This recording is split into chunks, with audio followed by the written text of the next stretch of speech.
guest of this assembly, Mrs. Irena Opdyke. She will introduce her topic. I believe you will find her presentation of interest, to say the least. Mrs. Opdyke.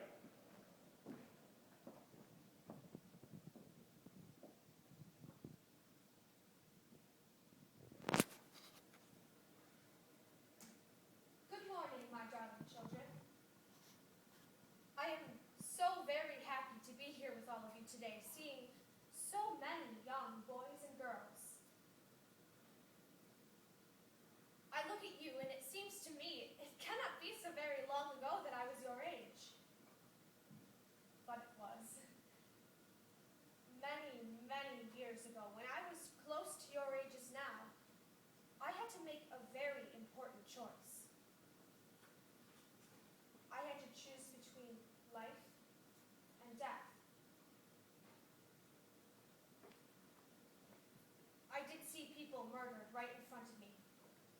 Old people and young, women, children, murdered right in front of me, and I could do nothing.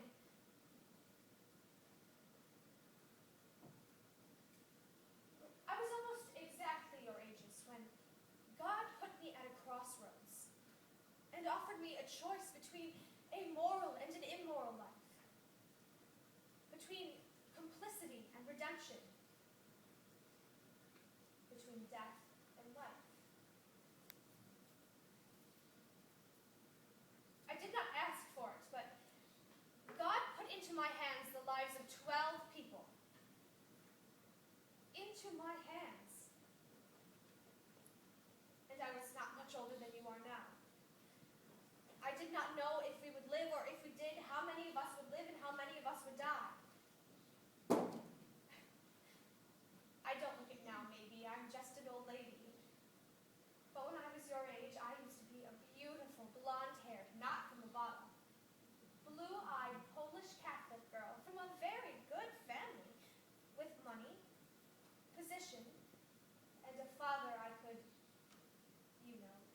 twist around my baby finger. I was studying to be a nurse when the war broke out.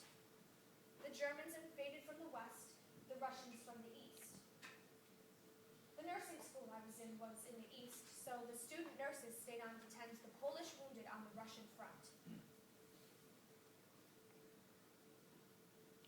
I was 18, my dear children, when the Russians overran our position and I was taken by 9 Russian soldiers into the forest and beaten and raped by them. I had never been unchaperoned with a boy before. That was my first date. That was my first kiss.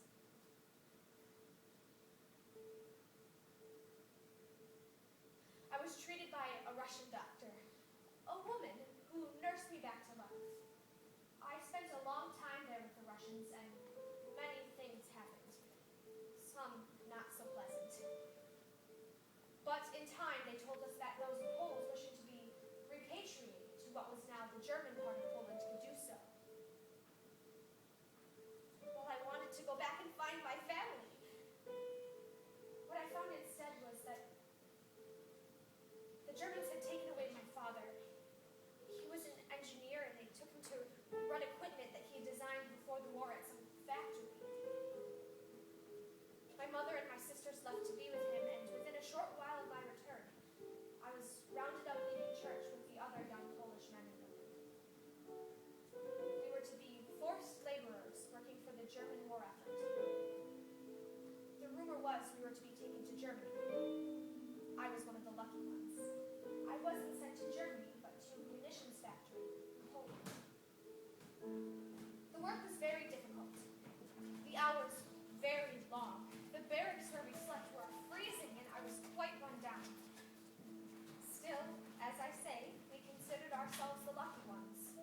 There were already rumors of what the Germans were doing to the crippled